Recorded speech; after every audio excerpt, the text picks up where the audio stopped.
This is a transition news on Atlantic Television Network. Bayelsa State Governor Doye Diri is calling for a review of the country's revenue derivation formula in line with the practice of fiscal federalism. Diri, who queried the existing practice where resource-endowed states in Nigeria, particularly in the Niger Delta, get a paltry 13% as derivation for their resources, maintained that the country's lopsided federalism practice has hindered the development of states. Disclosed this in Houston, Texas, in the United States of America, when the Jaws and in the United States of America and Canada conferred on him the award of the Icon of Unity and Social Justice, organized by the Ijaw National Congress, INC, in the Americas. While receiving the award, Diri appreciated the organizers for upholding the Ijaw tradition and culture, even in the diaspora. A statement issued by his chief press secretary, Daniel Alabra, the governor admonished the Ijaw ethnic nationality not to get tired of its leadership role in the Niger Delta, while enlisting the support of other ethnic groups in the region, and urged them not to allow the fire of Ijaw nationalism that has been ignited to be extinguished, and ensure that the annual event was sustained, while promising the support of his administration. A joint military task force, Operation Delta Save, has destroyed at least 50 illegal refining sites within the Biseni Forest in Yenagoa local government area in Bayelsa State. The commander, Rear Admiral John Okeke, who led the operation, said that the illegal refining of stolen crude oil was taking place in each of the sites after the team discovered a large pit capable of accommodating 10 trucks of alternative gas oil, also known as diesel. This is coming after the Joint Task Force had severally warned against illegal oil businesses in the area and reiterated its commitment to fight the menace. According to him, the oil theft and illegal refining of crude oil has become a huge source of worry in the region, and called on the public to always support the task force with credible information to track down illegal oil refiners. Delta State Police Command has arrested a 24-year-old Favor Eze for being in possession of one locally made pistol and a hard drug suspected to be loud, and the items were concealed in a bag of clothes. The suspect was traveling from Asaba to Warri with other passengers in a red commercial Toyota Sienna space van when he was arrested by police operatives who were conducting a stop and search along the Ogwashu-Kwale road, and the police intercepted the vehicle conveying the passengers.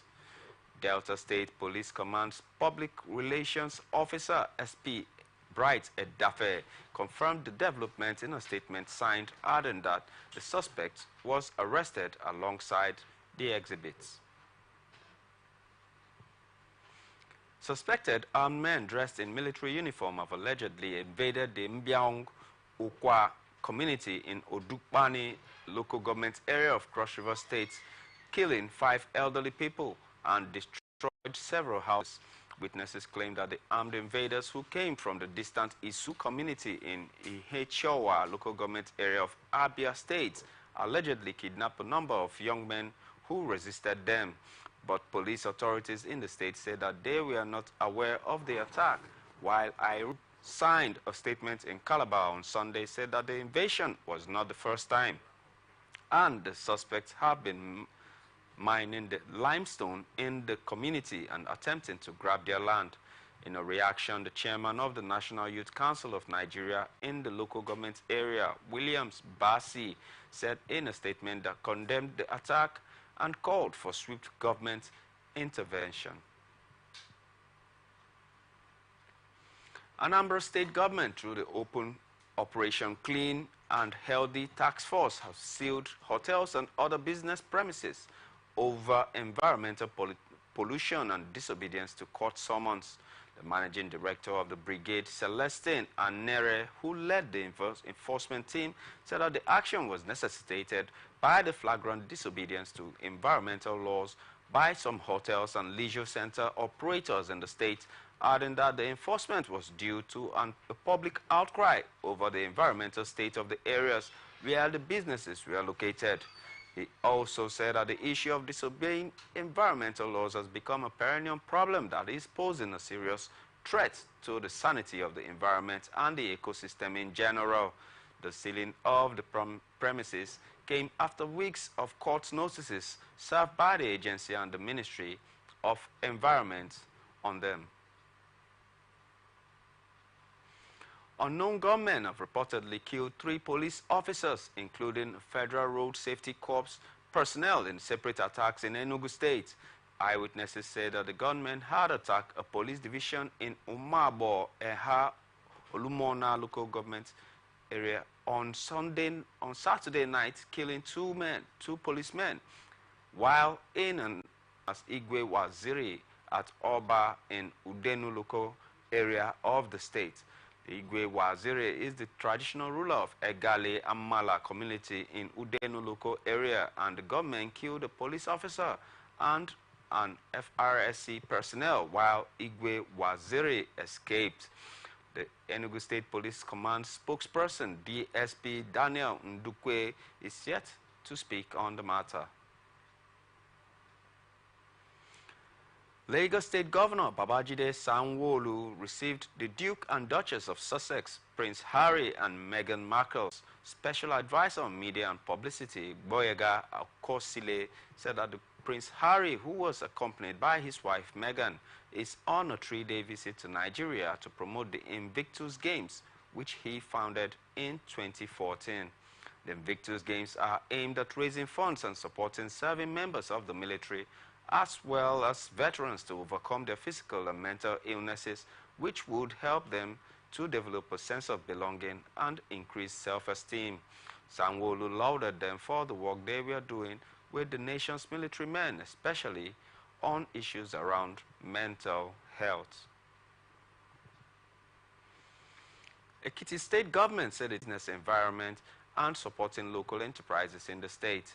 This is coming after the Ekiti State government in October 2022 had disbursed 45 million naira grants from the Social Investment Program to promote the growth of SMEs to 100 small business owners in the state. The State Commissioner for Finance, Akin Oyebode, who represented Governor Kayode Fayemi, said that the program was designed to ease the financial hardships and other economic difficulties caused by the COVID-19 pandemic. Human rights group Center for Human and Socio-Economic Rights is calling on the Ogun State Governor, Dapo Abiodun, to intervene in the Obaship tussle gripping Iperu Remo, his hometown in Ikene local government area of the state.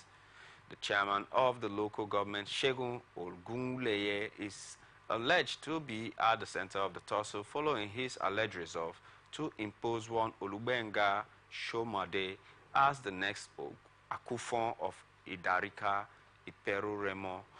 Shemode is alleged not to be a member of the Igundania royal family, which is expected to produce the successor to the throne of Akufon of Idarika Iperu Remo after the demise of Oba Muibi Akisonyo on January 28, 2021.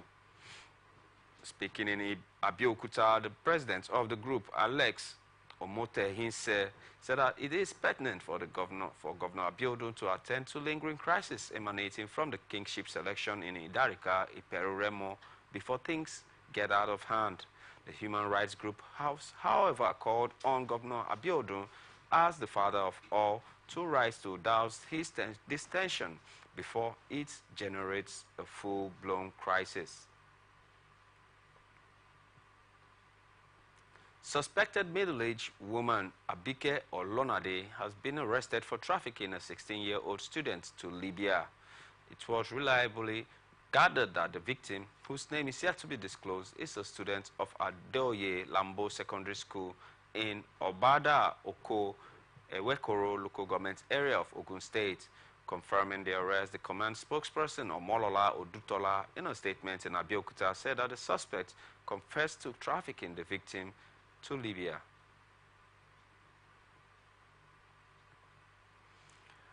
Kogi State Governor Ahmad Usman Ododo has assured to secure the safe return of the students of the Confluence University of Science and Technology of SARA, who were abducted from the university campus last Thursday.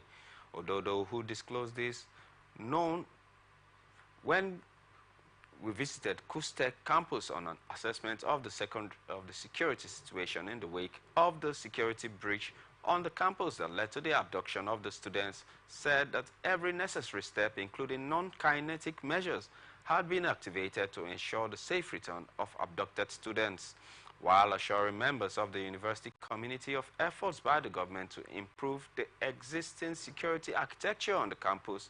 Ododo promised that he will do whatever it will take to return all the abducted students back to the university and to reunite them with their families and friends. Federal Capital Territory High Court sitting in Gwagwalada, Abuja, has convicted one Ramat Mercy Mba, a mother of 5, for forging the signature of former President Muhammad Buhari's Chief of Staff, the late Abba Kyari.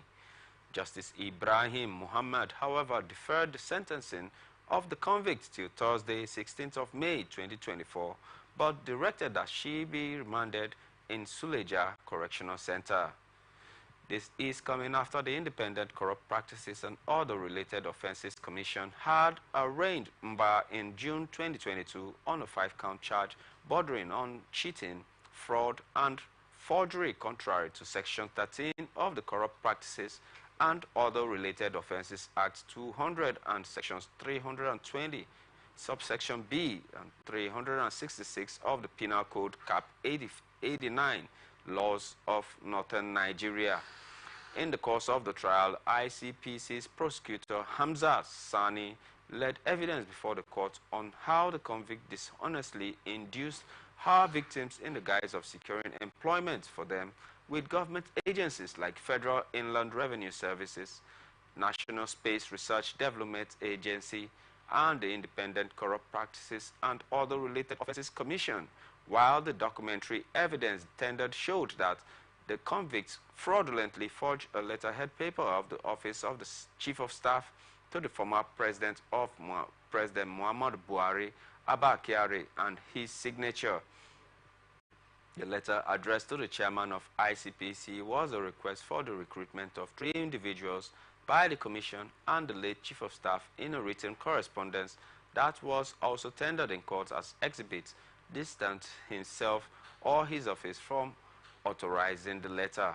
In his judgment, Justice Ibrahim Muhammad convicted the mother of 5 on counts 1, 2, 3, and 5 that deal on cheating and forgery, while she was discharged on count 4 that deals with felony. Aisha Saidu, who has been brutally killed by a suspected kidnapper because she recognized him in Markafi local government area of Kaduna State.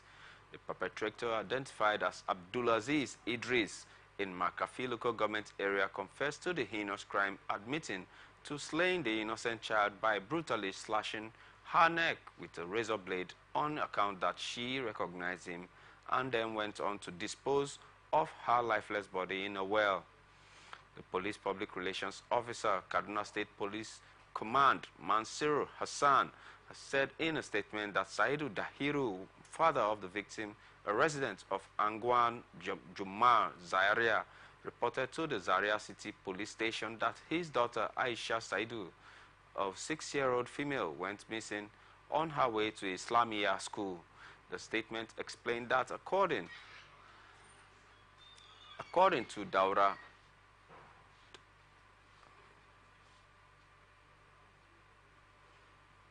according to Dahiru, Aisha was allegedly abducted by her cousin brother Abdulaziz Idris, also residing in Angwan Juma in Zaria. The Commissioner of Police, CP Audu Ali Dabigi, assured members of the public that the case is going to be diligently investigated to ensure that justice is served for Aisha Saidu and her grieving family.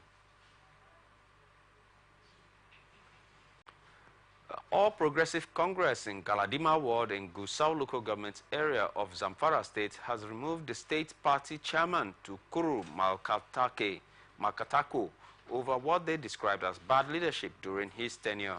Addressing journalists in Gusau on Saturday, the ward executive members said that the decision to dismiss the state's party chairman was because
said that the chairman was because he could not lead the party in the state.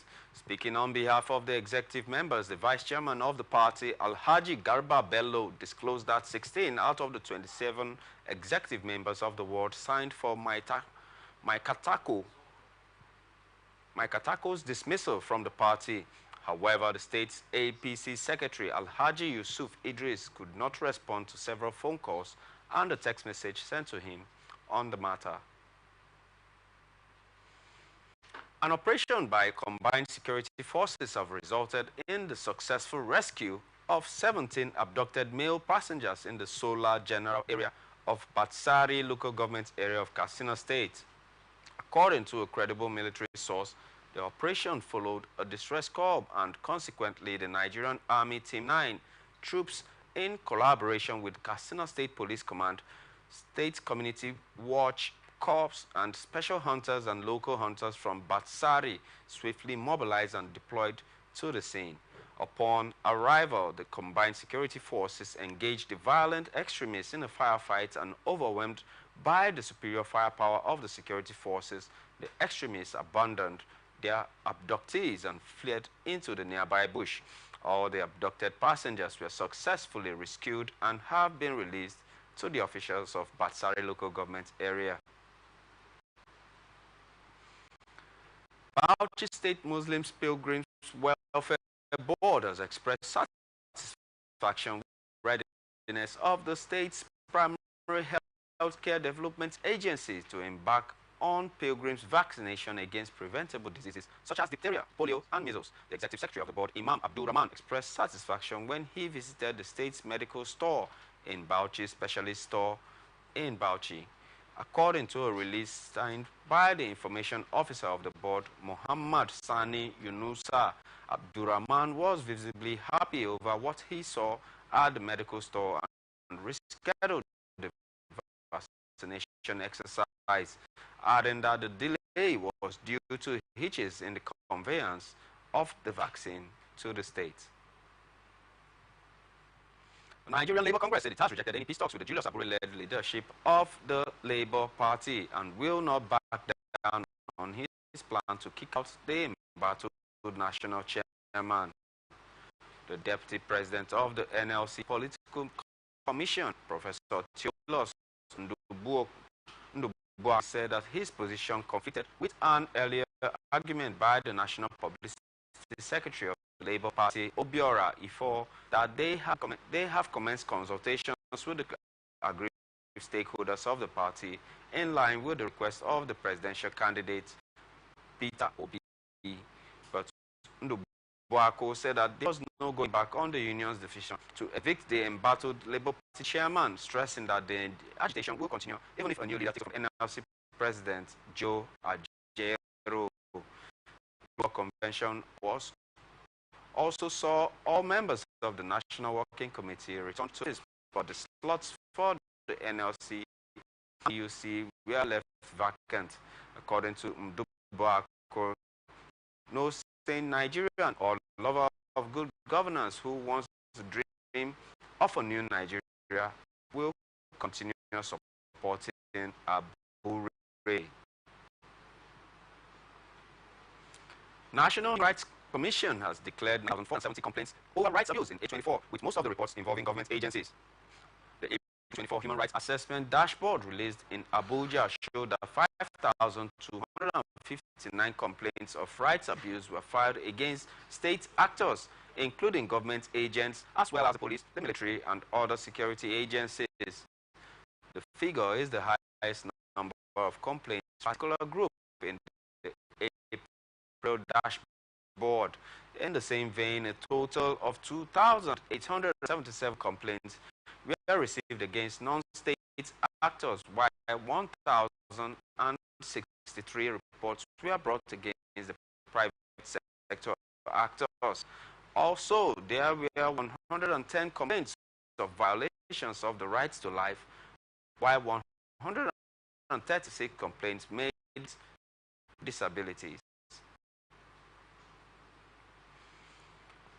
The leader of the third phase amnesty program, Tonye Bobo, is calling on the federal government to engage ex-agitators in the Niger Delta region into the military and the federal agencies for gainful employment. Bobo, who spoke in Yanagua, said that training ex-agitators without employment was a waste of time and resources, pointing out that there was no need to integrate the agitators into the society, while the newly appointed administrator of the presidential amnesty program, Dr. Dennis, that there was no need to be done to train them and not to dump them, else they would become irrelevant. In his contribution, the national vice chairman of the third phase of the presidential amnesty program, Alhaji Letubene, said that they believe that in the leadership of Otuaro, as he was part of the struggle.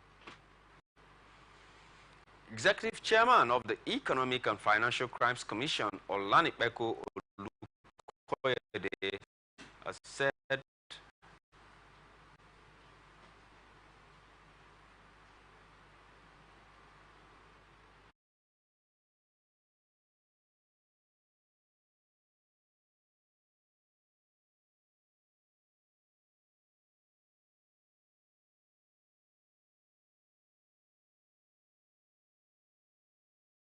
compliance officers of the banks across the country to desist from unauthorized disclosure of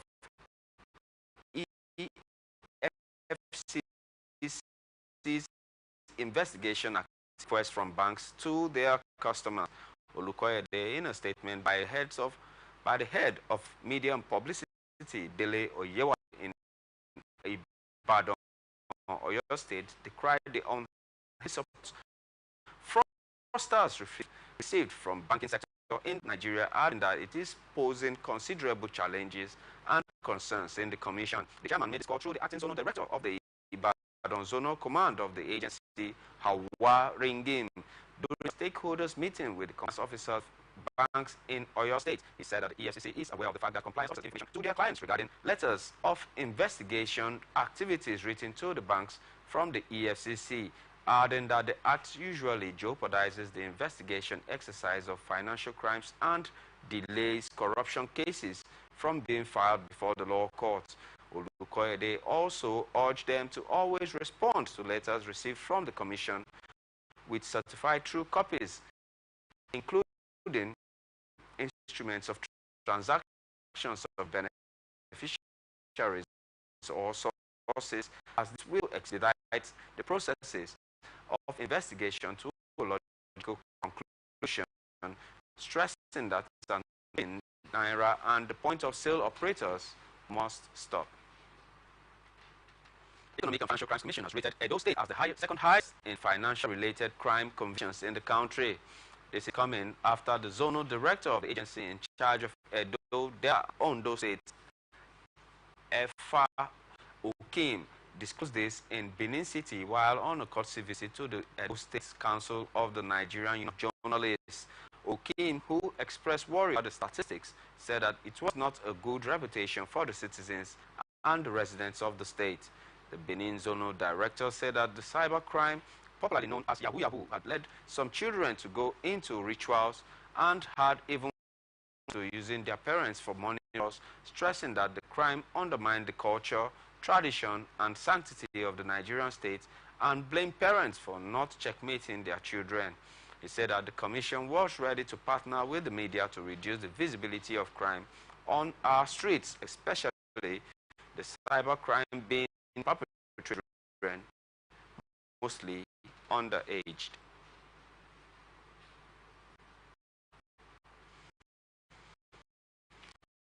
Data from the World Health Organization estimate that 138.9 million nights require intervention against the neglected tropical diseases.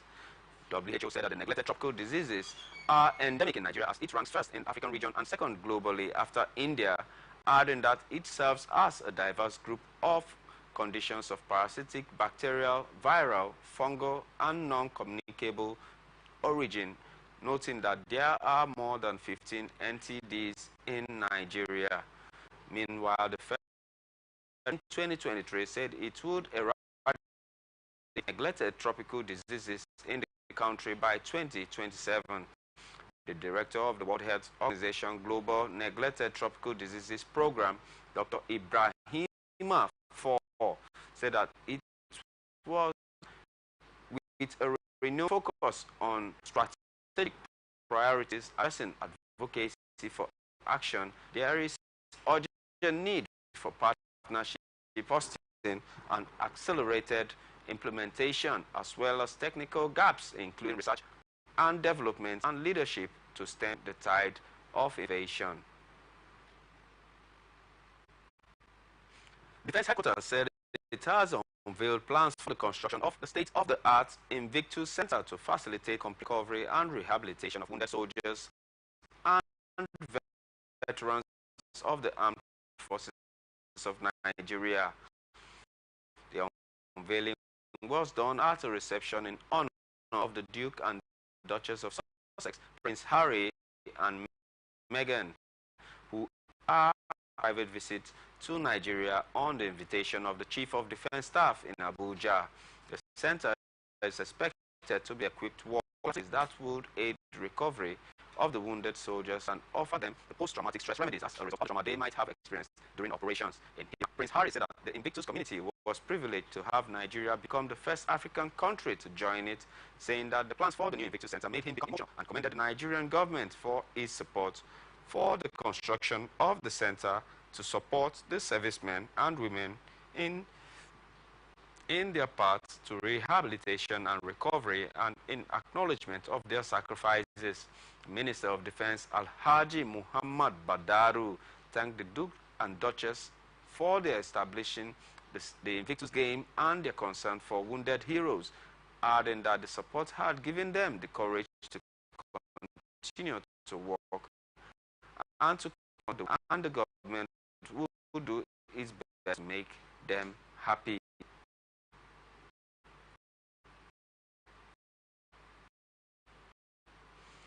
You are watching the transition on Atlantic Television Network. We'll return shortly after this break. Please stay tuned.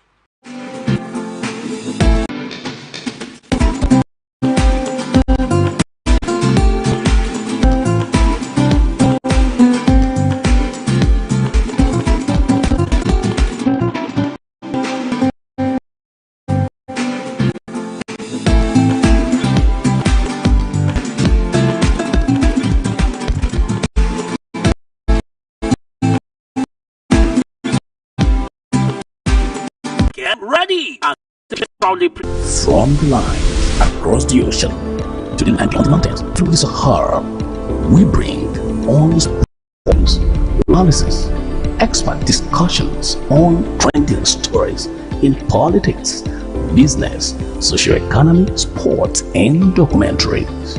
So catch all the updates on the happenings around the globe. Stay focused on the fact today, only on ATN.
Welcome back to Transition on Atlantic Television Network, and now to the rest of our stories. On business reports, NNPC Exploration and Production Limited, flagship upstream subsidiary, and Natural Oil Field Services Limited, subsidiary of Sterling Oil Exploration Energy Production Company Limited, announced successful commencement of oil production at oil mining lease 13 in Akwa Ibom State in Nigeria. The spokesperson of the NNPCL, Olufemi Shoneye, who disclosed this in a statement, said that the production, which commenced on May 6, 2024, with 6,000 barrels of oil, is expected to be ramped up to 40,000 barrels per day by May 27, 2024. The first oil flow from OML 13 is a historic milestone in the partnership between NNPC E&P Limited and NOSL, highlighting their dedication to driving and development in Nigeria's oil and gas sector, which remains a vital component of the nation's economy. The achievement did not only signify the culmination of rigorous planning by the teams involved, but also represents a new era of economic empowerment and development opportunities for the host communities.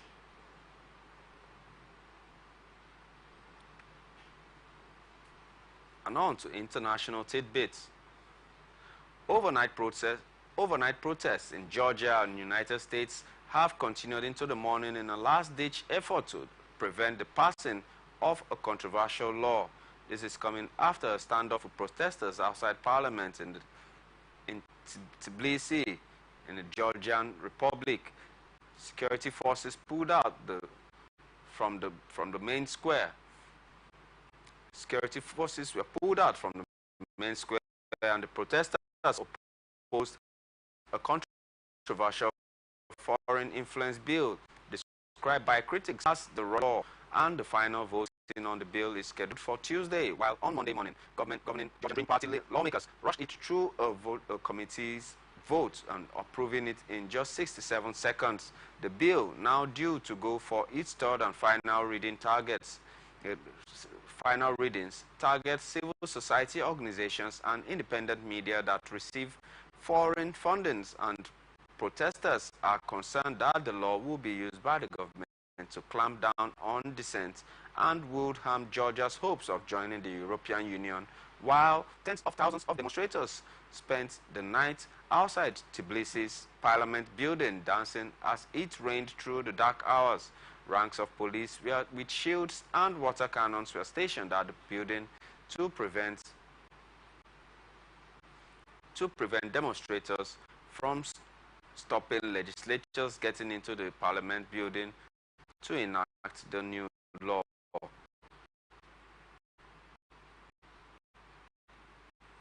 IPA is making the most ever summit and British climber said for a foreigner making the Mount Everest to witness two record-breaking climbs with Kamirita Sherpa, who scaled the world's tallest mountain for 29 times, while the British man Kenton Coombe peak. Sherpa, world record holder, beat his own landmark in setting the new standard and guide for over 2 decades. His first climbed the summit in 1994 and has made the peak almost every year since. The British a mountaineering guide and has previously played down his achievements.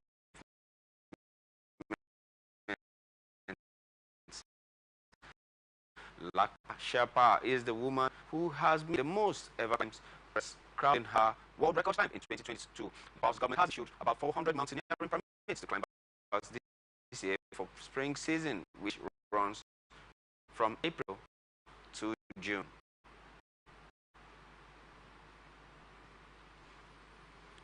Socialists of the Spanish Prime Minister Pedro Sanchez have won Catalonia's regional election, while pro-independence parties lost ground. Catalan socialist parties under former Spanish Health Minister Salvador Illa said that he had made substantial gains to emerge as the clear winner with 99% of votes counted to secure 42 seats. Catalan's government statistics institute said that the support for the independence had dropped to 42% from 49% in 2017. While the campaign ahead of the election, the issue of Catalonia's relationship with the rest of Spain was pushed into the background by other challenges such as the region's drought and housing crisis. The hard-line together for Catalonia party of the former regional president Carles Puigdemont was second and 35 seats, recovering its status as a primary pro-independence force in the region ahead of the Catalan Republic left. But overall, nationalist parties lost support, meaning they no longer control the regional parliament in a blow for the independence movement, while pro-independence parties have wrung substantial concessions from the central government in recent years and to continue to demand a referendum on independence. Now on to sports news.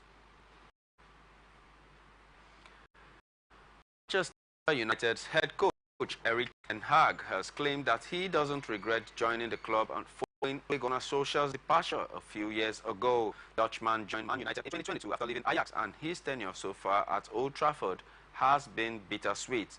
Despite clinching the Carabao Cup last year, securing Champions League's qualification, United's lackluster performances this season has put Ten Hag's position under scrutiny. Man United are in danger of finishing the season with their lowest Premier League points tally ever, and Ten Hag has claimed that he doesn't regret taking up the job at all, describing the Red Devils as a massive job.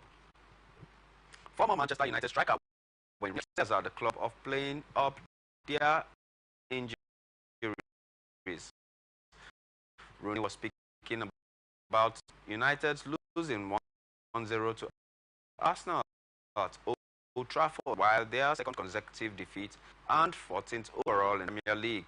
The result leaves United sitting in 8th position, head towards their worst possible finish in the Premier League history. After the game, Rooney told the senior players of the squad who are currently out injured. And on to entertainment news. The Nigerian music industry has been settled by a series of beef with Afrobeat artists of all categories throwing insults at one another. The beefs, which have been budding for a while, reaching their zenith at a time when the infamous Drake and Kendrick Lamar rap beef was raging on the other side of the Atlantic. Wizkid and Davido, flaunted as Nigeria's biggest music stars, but have had a strained relationship since their early days as rising artists in 2011. The latest chapter in their saga started when many thought that they were finally ending their age-long supremacy rift. especially with Wizkid's announcement that he will be going on a joint tour with Davido after his More Love, Less Ego tour. But all that hope was dashed when they reignited their long-standing feud with a fiery social media exchange on the night of April 29th. And viewers, that's the size of the package. Thanks for joining us. I am Raymond Ken Mbata. You can follow us on our social media platforms on Twitter, Atlantic TV Net, on Facebook and YouTube, Atlantic Television Network, on Instagram, Atlantic TV Network. And peace and unity are the pathways to progress. Thank you and stay tuned.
From the line across the ocean to the land.